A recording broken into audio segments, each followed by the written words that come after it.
วัสดีค่ะเรามาต่อที่ EP ที่7เลยนะคะหลังจากที่เราได้ถักอีกด้านหนึ่งเป็นจำนวน17แถวแล้วก็หยุดงานไว้ตรงนี้อย่าเพิ่งตัดไหมนะคะนี่คือแถวที่17ของอีกด้านเดี๋ยวเราจะให้ดูงานก่อนนี่ค่ะวางงานประกบกันแบบนี้เห็นไหมคะด้านที่เราถักค้างไว้นะแล้วก็ตัดไหมเก็บหางไหมใช่ไหมคะพอมาด้านนี้เราก็หยุดอยู่ตรงนี้ก่อนอย่าเพิ่งตัดไหมนะเดี๋ยวเราจะมาถักเชื่อมตรงนี้ก็คือวงแขนแต่ก่อนจะไปเชื่อมวงแขนหรือถักลำตัวลงไปนะคะเราจะให้ดูงานนิดนึงให้เช็คงานนะคะตรงนี้เป็นวงแขนส่วนช่วงนี้มันจะมีช่องไฟหรือช่องของลายของมันนะคะมันจะต้องเท่ากัน2ด้านนะไม่ใช่อีกด้านหนึ่งมากอีกด้านหนึ่งน้อยเดี๋ยวมันจะเบี้ยวค่ะนี่ค่ะฝั่งนี้เราเริ่มจากตรงนี้ใช่ไหมคะให้เรานับเลยเนี่ยช่องถัดมานะคะนับจากจุดนี้มาถึงจุดที่ฝั่งนี้นะคะมันจะเหลือ1 2 3 4 5 6 7 8 9 10 11 12 13 14 15 16 17 18 19 20 21 22 23 24 25 26 27 28 29 30 31 32 33นะคะแล้วตรงนี้ก็ถึงตรงช่วงที่ว่าเราถักชิ้นนั้นตรงนี้ก็คือจุดวงแขนของเรานั่นเอง33ช่องนะทีนี้เราก็ไปนับอีกฝั่งหนึ่งมันจะต้องได้เท่ากันนะคะถ้าตามสาวน้ำมนต์แต่ถ้าคุณไปขยับเอา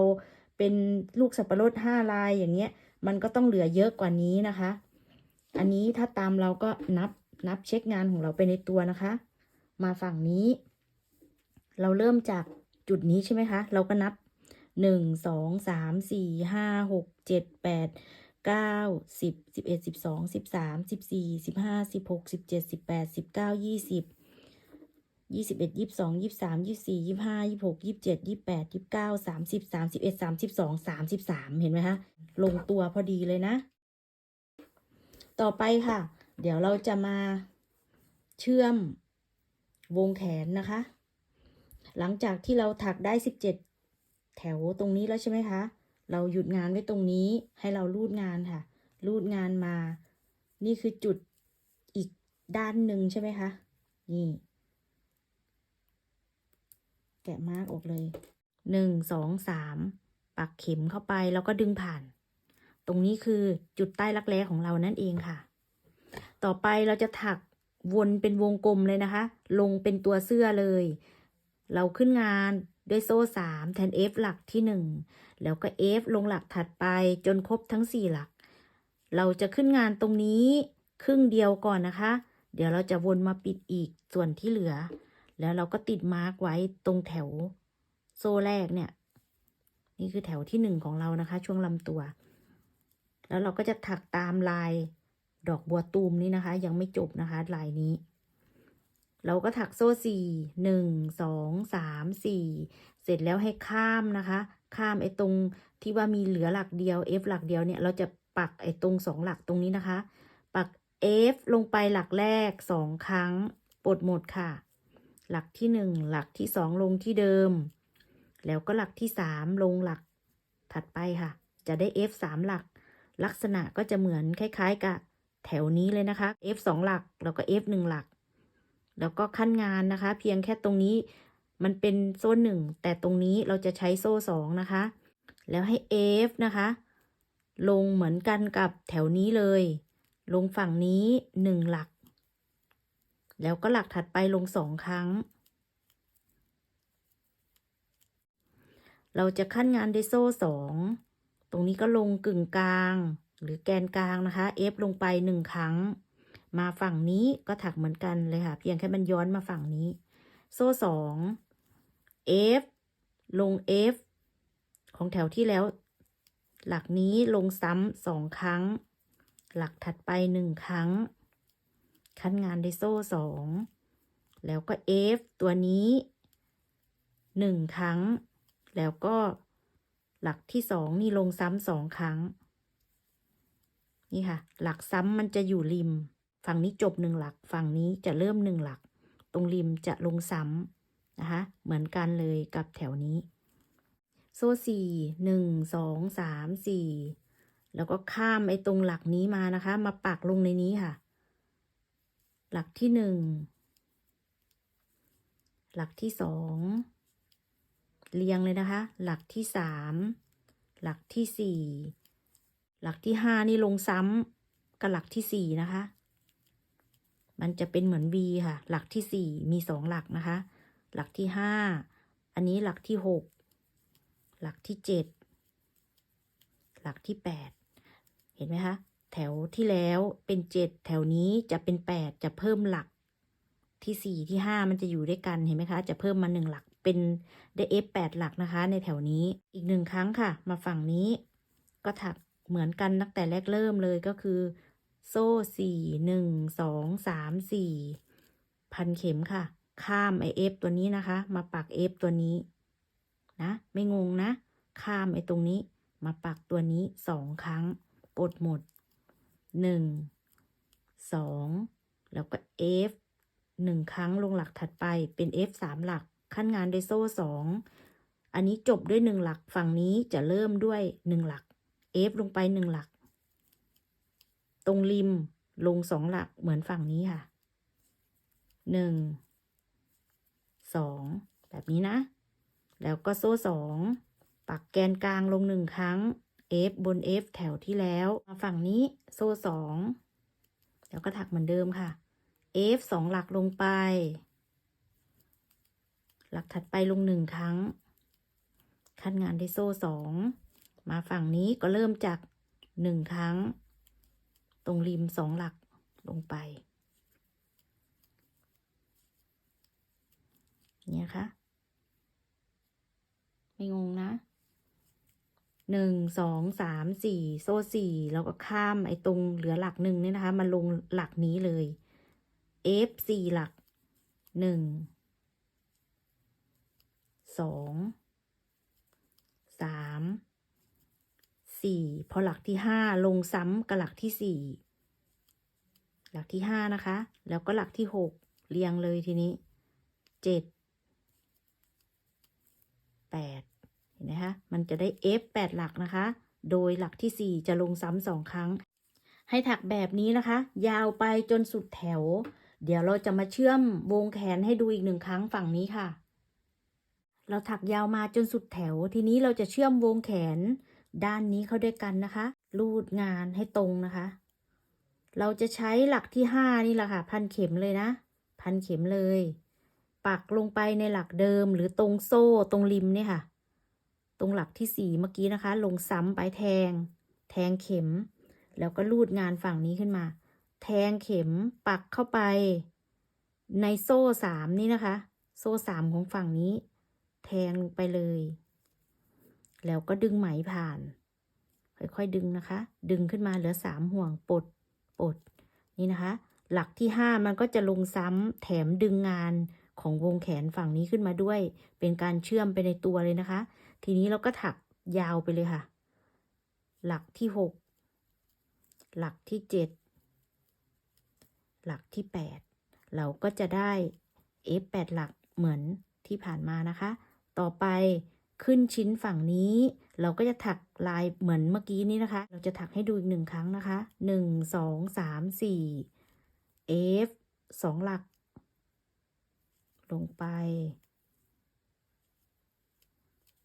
หลักที่3ลงหลักถัดไปขั้นงานด้วยโซ่2มาฝั่งนี้ก็ F 1หลักหลักที่2ที่3ลงด้วยกันโซ่2ปัก F ลงแกนกลาง1ครั้งนี่นะคะแกนกลางมาฝั่งนี้ก็ copy ฝั่งนี้ได้เลยโซ่2 F 2หลักหลัก1หลัก2อยู่ด้วยกันหลักที่3ลงถัดไปโซ่2มาฝั่งนี้ก็หลัก1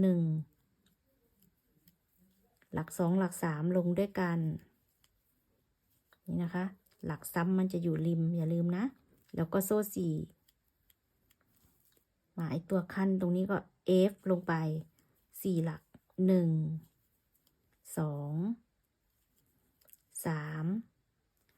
4แล้วก็หลักที่5ลงซ้ำกับหลักที่4แล้วก็หลักที่6 7 8 จะได้ F 8 หลักนะคะ นี่ค่ะ ออกจากตัวขั้นตรงนี้ก็โซ่4แล้วก็ถักเหมือนเดิมเนี่ยค่ะ ถักยาวไปนะ เดี๋ยวเราจะมาเจอกันอีกครั้งตรงจุดจบแถว เราถักมาจนสุดแถวเราก็ถักต่ออีก3หลักนะคะพอหลักที่4เนี่ยเราก็ถักลงไปแล้วเราจะไปเชื่อมกับจุดที่เราขึ้นงานตรงโซ่3นะคะ1 2 3ปักลงไปแล้วก็ดึงผ่านเราจะเรียกแถวนี้ว่าเป็นแถวที่18ดีกว่าเนาะเพราะว่าจะได้ไม่งงคือชิ้นหน้าตรงนี้นะคะเราขึ้นมา17แถวแล้วเราก็ตัดเก็บหางไหมใช่ไหมแล้วทีนี้เราก็มาเริ่มฝั่งนี้ถักขึ้นมา17แถวเราขึ้นแถวที่18แล้วเอาแถวที่18มาเชื่อมวงแขนถักเป็นแถวแรกของลำตัวนะคะแต่เราจะเรียกแถวที่18ไปเลยเพื่อง่ายต่อการจำนะคะต่อไปเราจะขึ้นแถวที่19เราจะขึ้น1 2 3ด้วยโซ่3เหมือนเดิมนะคะเดี๋ยวเราจะวนมาปิดอีกครึ่งหนึ่งที่เหลือค่ะโซ่3แทน F แล้วก็ F ลงไปอีก3หลักถัดไปรวมโซ่ก็เป็น F 4หลักนี่ค่ะเดี๋ยวเราจะวนมาปิดที่เหลือเหมือนแถวเมื่อกี้เลยนะตรงนี้เราก็ถักโซ่4เหมือนเดิม1 2 3 4จำง่ายๆว่าออกจากตรงริมตรงนี้เป็นโซ่4นะคะจะมีโซ่5แค่ช่วงแถวแรกๆนี่ค่ะ F ลงไป3หลักเลยนะคะ3หลักเรียงเลยซึ่งลักษณะก็จะเหมือนแถวนี้เลยเนี่ย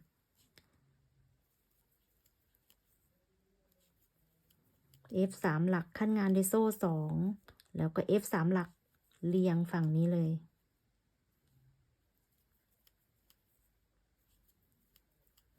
ขั้นด้วยโซ่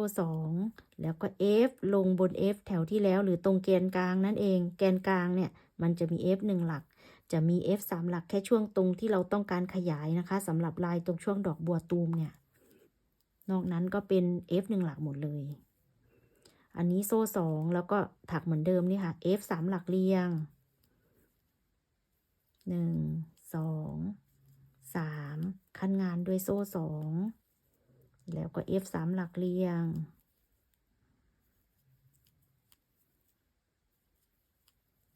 นี่นะคะช่วงกลีบชั้นที่2โซ่4 1 2 3 4แล้วก็ถัก F ลงไปนะคะ4หลัก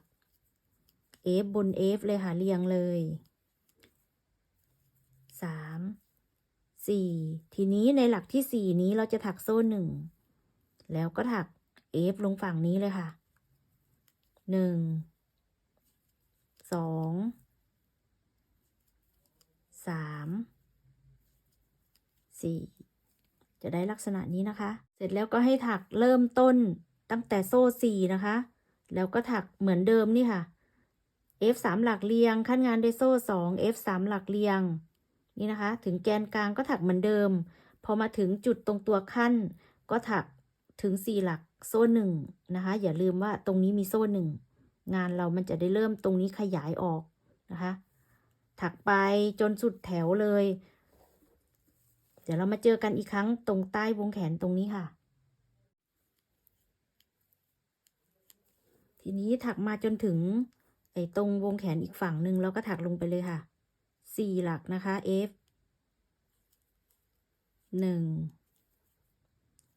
2 3 4โซ่1แล้วก็ถักปกติเลยค่ะลงตรงหลักที่5หรือหลักถัดไปเลยนี่ค่ะ5 6 7 8นี่นะคะมันจะมีโซ่1ขั้นตรงนี้ออกจากนี้ก็โซ่4แล้วก็ถักปกติค่ะ F 3หลักเรียงถักยาวไปนะคะจนสุดแถวที่19ค่ะเดี๋ยวเรามาเจอกันตรงจุดจบแถวถักยาวมาจนสุดแถวก็จบด้วย F 4หลักที่เหลือค่ะโดยในหลักที่4เราจะมีโซ่1ก่อนแล้วค่อยเอาไปเชื่อมกับโซ่3ดึงผ่านจบแถวที่19นะคะตรงนี้อย่าลืมว่ามีโซ่1ขั้นนะคะมันจะได้เหมือนที่ผ่านมาต่อไปแถวที่20เราจะขึ้นงานด้วยโซ่3แทน F แล้วก็ F ลงไปอีก3หลักรวมโซ่เป็น F 4หลักค่ะ ขึ้นงานครึ่งเดียวเหมือนเดิมเดี๋ยวค่อยวนมาปิดทีหลังนะคะโซ่4แล้วก็ให้เว้น1หลักปัก F ลงหลักถัดไปปลดหมดแล้วก็หลักถัดไปอีก1ครั้งจะมี F 2หลักนะคะขั้นงานด้วยโซ่1แล้วก็ให้ F ลงฝั่งนี้3หลักค่ะ1 2 3เป็นลักษณะนี้นะคะแล้วก็โซ่2 F ลงกึ่งกลางตรงนี้มาฝั่งนี้โซ่2ฝั่งนี้จบด้วย3ฝั่งนี้จะเริ่มด้วย3นะคะ F 3หลักเรียง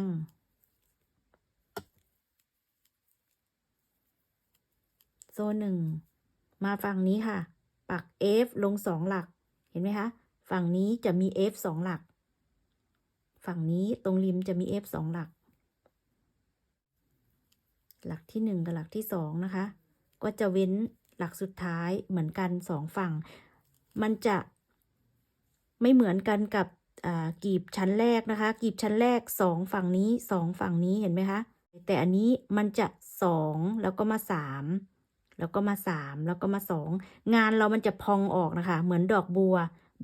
รูปดอกบัวนะคะเนี่ยมันจะพองออกเสร็จแล้วมันก็จะไปหุบด้านบนนะคะดูให้ดีๆนะ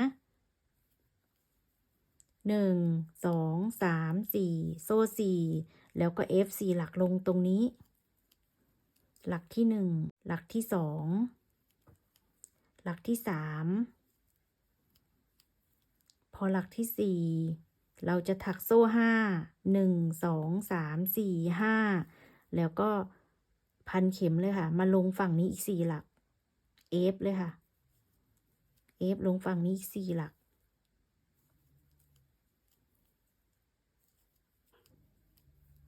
จะได้ F 8หลักนะคะขั้นงานด้วยโซ่5ตรงนี้จะเป็นฐานสับปะรดลักษณะนี้ค่ะขึ้นตรงนี้ลายดอกบัวก็จะเริ่มหุบเข้าเห็นไหมคะเดี๋ยวเราจะถักตรงลายดอกบัวให้ดูอีก1ครั้งโซ่4ค่ะ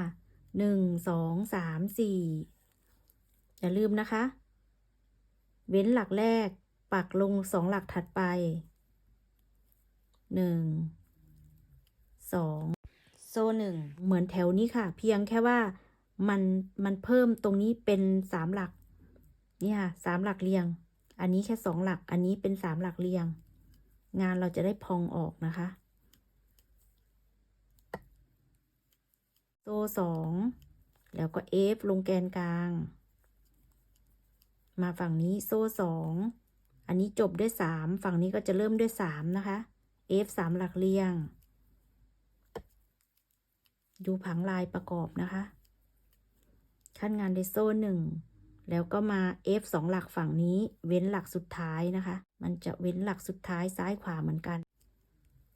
F 1 F 2นี่นะคะเนี่ยมันจะเว้นหลักสุดท้ายงานก็จะพองออกแบบนี้ค่ะจะแตกต่างจากช่วงชั้นกีบที่1เล็กน้อยนะคะ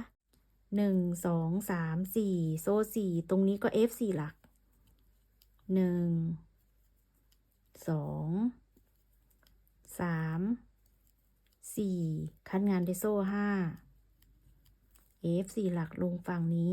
ทำฐานสับปะรดนั่นเองค่ะ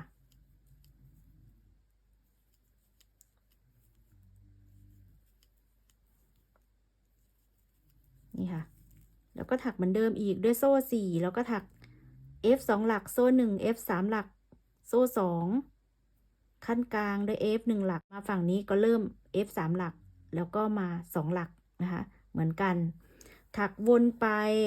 ถึงรักแร้ฝั่งนี้เราจะไม่สาธิตแล้วนะคะเพราะว่าตั้งแต่นี้เราก็จะถักเหมือนกันหมดเลย F 4หลักแล้วก็โซ่5ฐานสับปะรดก็จะผุดขึ้นตรงนี้นั่นเองค่ะ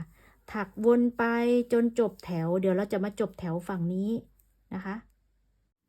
ถักมาจนสุดแถวก็มาปิด F 4หลักจบงานด้วยโซ่5แล้วก็ซีดึงผ่านกับโซ่3ตรงจุดเริ่มต้นจบแถวที่20ค่ะวิธีขึ้นงานกับจบงานให้ระวังนะคะในแถวต่อไปแถวที่21เราจะเริ่มเลื่อนห่วงแล้วนะคะ เลื่อนมาในหลักที่2ค่ะแล้วก็ดึงผ่านในแถวที่21เราจะขึ้นงานด้วยโซ่3แทน F หลักที่1 F หลักที่2ลงไป F หลักที่3ลงหลักสุดท้ายของแถวที่แล้วพอ F หลักที่4ลงในโซ่ในแถวที่21นี้จะเริ่มมีการเลื่อนห่วงแล้วงานมันก็จะเริ่มบานออกนะคะเดี๋ยวเราจะวนมาปิดส่วนที่เหลือที่หลังขั้นงานด้วยโซ่4เหมือนเดิมแล้วในนี้ค่ะเราก็จะถักให้เหลือ3หลักเหมือนแถวช่วงกีบชั้นที่1นี่เว้นหลักแรกปัก F ลงหลักที่2หลักถัดไปให้ลงในโซ่1หลักที่3ให้ลงหลักแรกของฝั่งนี้ขั้นงานด้วยโซ่3แล้วก็ให้เรา F เลยค่ะลงตรงแกนกลางตรงนี้นะคะลักษณะจะเป็นแบบนี้เลยถักลงไป3ครั้ง F ครั้งที่1ครั้งที่2ครั้งที่3ตรงแกนกลางเราจะถักแบบนี้ค่ะ1 2 3โซ่3เสร็จแล้วก็ถัก F 3หลักลงในนี้มาฝั่งนี้เราจะเว้น2หลัก1 2ปัก F ลงหลักที่3แล้วก็ลงในโซ่แล้วก็ลงหลักแรกของฝั่งนี้2ฝั่งมันก็จะเหมือนกันค่ะโซ่4แล้วก็ถัก F หลักแรกลงในโซ่ค่ะมาฝั่งนี้มันจะบานออกฝั่งนี้พูดง่ายๆก็คือจะเริ่มปิดดอกบัวนั่นเองค่ะ F หลักแรกลงในโซ่หลักที่2ลงหลักแรกแล้วก็หลักที่3ถัดไปหลักที่4ถัดไปได้ลักษณะนี้นะคะโซ่4 1 2 3 4 x ลงในโซ่5โซ่4ก็ F ค่ะเว้น1หลักปักลงหลักถัดไปเลื่อนมาฝั่งนี้นะคะหลักที่2หลักที่3พอหลักที่4ก็ลงในโซ่สับปะรดก็จะผุดขึ้นตรงนี้นะคะในแถวต่อไปเราจะถักช่วงนี้ให้ดูอีก1ครั้ง1 2 3 4 F นะคะเว้นหลักแรกปักลงหลักที่2แล้วก็ลงในโซ่1ครั้งแล้วก็ลงในหลักแรกฝั่งนี้1ครั้งเป็น F 3หลัก1 2 3ตรงนี้ขั้นด้วยโซ่3แล้วก็ถัก F 3หลักลงในตรงแกนกลาง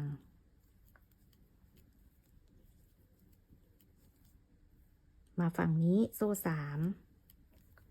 แล้วก็เว้น2หลักค่ะฝั่งนี้เห็นไหมคะอันนี้เว้น2หลักฝั่งนี้ก็ต้องเว้น2หลักแล้วก็ปักลงหลักที่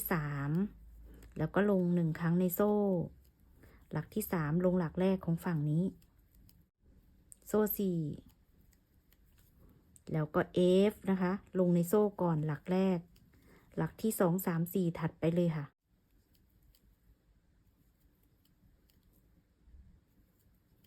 แล้วก็โซ่ 4x โซ่4แล้วก็ข้าม1หลักปักลงหลักถัดไป3ครั้งหลักที่4ลงในโซ่นี่นะคะแล้วก็เดินโซ่4เริ่มถักเหมือนเดิมค่ะเว้น1หลักปักลงแบบนี้นะคะถักไปสลับกันจนจบแถวที่21ถักมาจนสุดแถวนะคะF ลงไปในโซ่1ครั้งแล้วก็ F 3หลักถัดไปจุดจบงานก็ถักโซ่4 x ลงในโซ่5แล้วก็ปิดด้วยโซ่4ดึงผ่านในโซ่3ตรงจุดเริ่มงานจบแถวที่21ค่ะต่อไปแถวที่22เราจะเลื่อนเข็มเข้าไปในหลักที่2นะคะขึ้นงานเหมือนแถวเมื่อกี้เลยค่ะด้วยโซ่3แทน F หลักที่1แล้วก็ F หลักที่2ลงไปหลักถัดไปหลักที่3ลงหลักสุดท้ายพอหลักที่4ลงไปในโซ่งานเราก็จะเริ่มขยับเข้ามาเพื่อจะปิดดอกบัวตูมนะคะทีนี้ก็โซ่4 1 2 3 4เสร็จแล้วให้ F ลงบนหลักที่2นะคะ1 2ตรงนี้ปักลงไปในหลักตรงกลางก็จะเหลือ1หลักซ้ายขวาลักษณะเหมือนกับกีบชั้นแรกตรงนี้เลยนะคะทีนี้ก็โซ่3ต่อไปนะคะ ตรงลายตรงนี้เราจะไม่ถักขยายงานตรงนี้เพราะว่าตรงนี้จะเป็นยอดของดอกบัวแล้วเราจะถัก2 หลักลงในหลักแรกนะคะถัก F ลงไป2 ครั้งในหลักที่2ถัก1 ครั้งแล้วก็หลักที่3หรือหลักริมถัก2 ครั้งเราจะได้ F 5 หลักนะคะโดยจะถักซ้ำในหลักแรกกับหลักสุดท้ายลงมาฝั่งนี้ก็ถักย้อนเลยค่ะโซ่3 F ลงในหลักที่2หรือหลักตรงกลางโซ่4แล้วก็ถักลักษณะนี้ค่ะหลักที่1เข้ามาในโซ่เพื่อปิดดอกบัวฝั่งนี้เข้ามาแล้วก็หลักที่2ลงไปหลักที่3ลงไปแล้วก็หลักที่4เรียงกันไปเลยนะคะทีนี้ตรงลายขยายตรงนี้เพื่อจะทำฐานสับปะรดโซ่4 x ลงในโซ่ตรงนี้นะคะครั้งที่2ถักโซ่5 x ลงในโซ่ฝั่งนี้แล้วครั้งที่3ก็ถักโซ่4พอโซ่4ฝั่งนี้เราก็ถัก F ลงในหลักที่2ของฝั่งนี้นะคะเว้นหลักแรกปักลงหลักที่2เพื่อให้มันเยื้องเข้ามาในดอกบัวฝั่งนี้นะคะ1 2 3หลักเรียงหลักที่4ลงในโซ่นี่นะคะตรงลายขยายโซ่4โซ่5แล้วก็โซ่4จะมีโซ่5ตรงกลางนะคะแล้วตรงนี้เราจะถักให้ดูอีก1 ครั้งโซ่4 F ลงในหลักที่2จะเข้ามาตรงยอดดอกโซ่3 F ลงหลักแรก2 ครั้งหลักที่2 1 ครั้งแล้วก็หลักที่3 2 ครั้งจะได้ F 5 หลักนะคะลงฝั่งนี้ก็โซ่3 Copy ฝั่งนี้ได้เลยค่ะ F ลงในหลักที่2โซ่4ปิดฝั่งนี้เข้ามา F ลงในโซ่แล้วก็ F ลง3 หลักถัดไป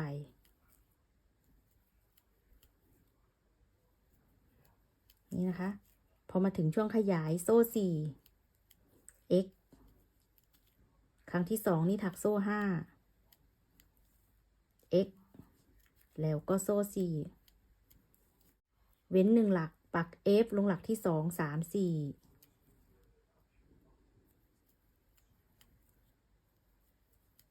แล้วก็ลงในโซ่1 ครั้งรวมทั้งหมดเป็น4 หลักนะคะให้ถักแบบนี้วนรอบจนจบแถวถักมาจนสุดแถวจบงานด้วยโซ่4แล้วก็ดึงผ่านในโซ่3ตรงจุดเริ่มต้นจบแถวที่22ต่อไปแถวที่23ให้เลื่อนเข็มเข้ามาในหลักที่2ก็จะขึ้นงานเหมือนเดิมนะคะโซ่3แทน F หลักแรก F หลักที่2ลงไป F หลักที่3ลงไปพอ F หลักที่4ลงในโซ่ขึ้นงานเหมือนเดิมค่ะโซ่4 1 2 3 4ทีนี้นะคะให้เราถัก F 2 ครั้งลงในหลักแรกตรงยอดดอกบัวตรงนี้ค่ะข้ามตรงหลักนี้มานะคะ F ลงไปครั้งที่1ครั้งที่2ลงที่เดิมทีนี้ก็ปัก F ลง3 หลักเรียงเป็นหลักที่3หลักที่4หลักที่5แล้วก็หลักสุดท้ายลงซ้ำเป็นหลักที่6กับหลักที่7เห็นไหมคะตรงยอดดอกบัวแถวที่แล้วเป็น5แถวนี้จะได้7 หลักนะคะโดยหลักแรกกับหลักสุดท้ายจะลงซ้ำ2 ครั้งมาฝั่งนี้ก็ถักเหมือนเดิมโซ่4แล้วก็ F 4 ครั้ง1 2 3 4 F ข้ามไอ้ตรงนี้มานะคะตรงยอดตรงนี้มาลงในโซ่ก่อน1 ครั้งพอครั้งที่2 3 4ก็ถักลงบน F แถวที่แล้วเรียงไปเลยดอกบัวจะได้ลักษณะนี้นะคะทีนี้ตรงลายที่จะขึ้นฐานสับปะรดเราจะถักตรงนี้ด้วยโซ่5 1 2 3 4 5แล้วก็ให้ F นะคะข้ามโซ่4แถวที่แล้วให้ปักลงในโซ่3เห็นไหมคะตรงกลางมันเป็นโซ่5ใช่ไหมคะปักลงกึ่งกลางโซ่5ก็คือโซ่3 F ลงไปขั้นงานด้วยโซ่1แล้วก็ F ลงที่เดิมเราจะได้เหมือน V นะคะอยู่ในนี้แล้วก็โซ่5แล้วก็ถักลักษณะนี้ค่ะเว้น1 หลักปักลงหลักที่2 3 4 หลักสุดท้ายก็ถักเข้ามาในโซ่ของดอกบัวฝั่งนี้ตรงลายฐานสับปะรดเราจะได้ลักษณะนี้นะคะโซ่5แล้วก็F ขั้นด้วยโซ่1 F นะคะลงที่เดิมหรือ V นั่นเองค่ะลงในโซ่3ลงห่วงกลางนะคะแล้วก็โซ่5แล้วก็ F 4หลักปิดดอกบัวฝั่งนี้ค่ะ1 2 3 4ถักดอกบัวให้หยุด1ครั้ง F ลงหลักแรก2ครั้งหลักที่1หลักที่2ลงด้วยกันแล้วก็ F อีก3หลักเรียงเป็นหลักที่3 4 5แล้วก็หลักที่6ที่7ลงหลักสุดท้ายด้วยกันเป็น F 7หลักนะคะโซ่4แล้วก็ข้ามตรงยอดตรงนี้ลงในโซ่1ครั้งแล้วก็หลักที่2 3 4ได้ครบ4หลักก็ตามด้วยโซ่5ข้ามโซ่4นะคะแล้วก็พันเข็มเลยลงในโซ่3 1 2 3หรือลงในโซ่5ของแถวที่แล้วกึ่งกลางโซ่5ก็คือโซ่3ขั้นงานด้วยโซ่1แล้วก็ F ลงที่เดิมเราจะได้ V เล็กๆนะคะโซ่5แล้วก็เว้น1หลักปัก F ลงหลักที่2 3 4หลักสุดท้ายก็ลงในโซ่ฝั่งนี้ทีนี้ก็เริ่มทำการปิดดอกบัวฝั่งนี้ได้เลยนะคะถักแบบนี้วนรอบจนจบแถวจบงานด้วยโซ่5 C ดึงผ่านในโซ่3จบแถวที่23ต่อไปแถวที่24เลื่อนเข็มมาในหลักที่2ดึงผ่านขึ้นงานเหมือนเดิมตรงนี้นะคะด้วยโซ่3แทน F หลักที่1 F หลักที่2ลงไป F หลักที่3แล้วก็หลักที่4ลงในโซ่ขั้นงานด้วยโซ่4บนยอดดอกบัวตรงนี้นะคะเราจะถัก F เว้นหลักแรกเราจะถักลงไป5หลักค่ะ1เรียงนะคะ2 3 4 5ในแถวนี้เราจะถัก F 5หลักเว้นหลักแรกกับหลักสุดท้ายค่ะโซ่4เหมือนกันนะคะ F เข้ามาในโซ่ก่อนหลักแรกแล้วก็หลักที่2หลักที่3หลักที่4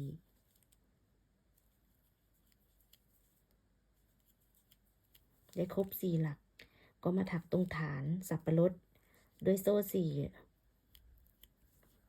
แล้วก็ถัก F นะคะลงไปใน V แถวที่แล้วนี่ค่ะปลดขั้นงานด้วยโซ่5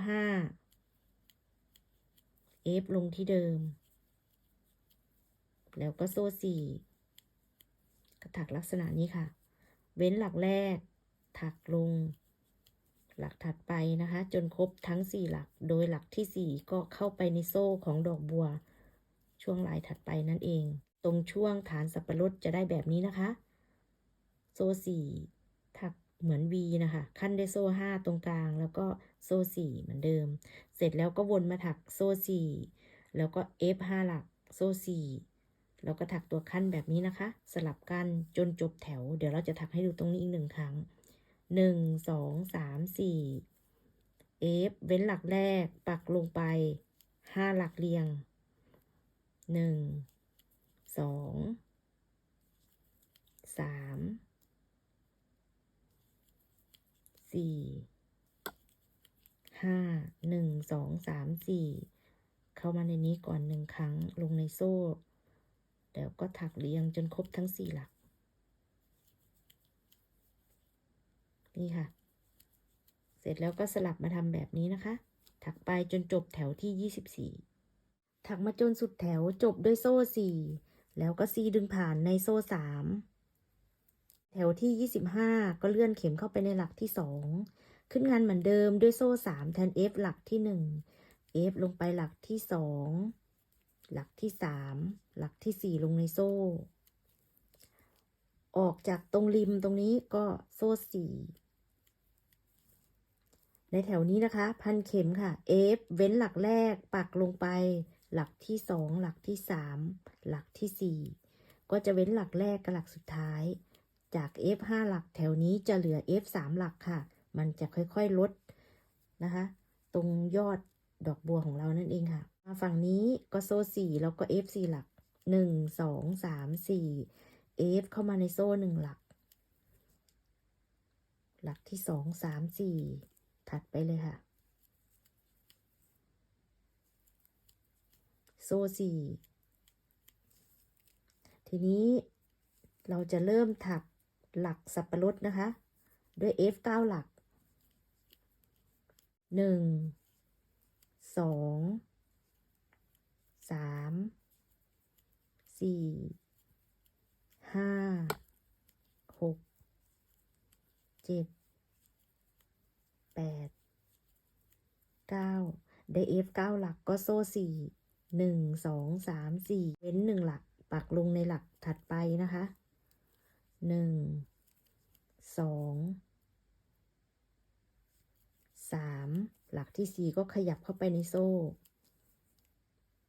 หัวดอกบัวตรงนี้1 2 3 4โซ่4เว้น1หลักปักลงใน3หลักถัดไป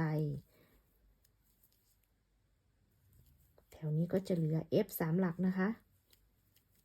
1 2 3 4เห็นไหมคะเว้นหลักแรกกับหลักสุดท้ายปิดเข้ามาฝั่งนี้ F ลงไปในโซ่ F อีก3หลัก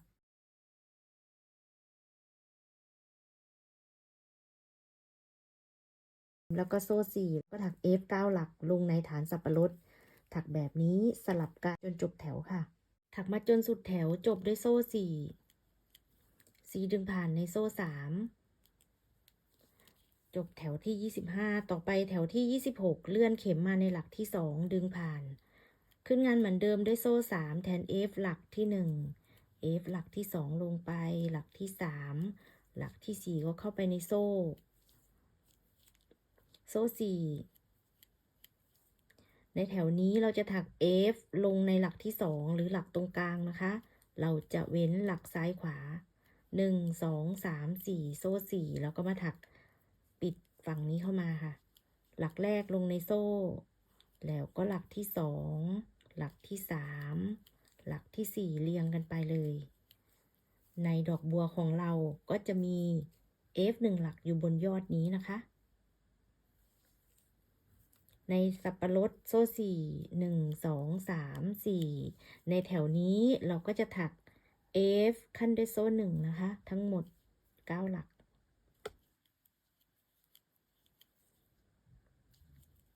F โซ่1ลงในทุกหลักเลยนะคะ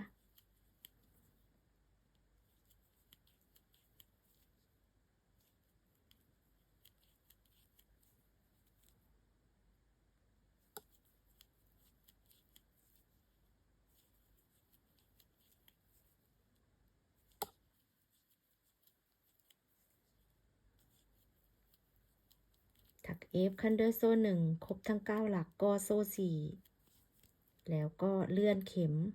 มาในหลักที่2นะคะจะมาปิดดอกบัวฝั่งนี้นั่นเอง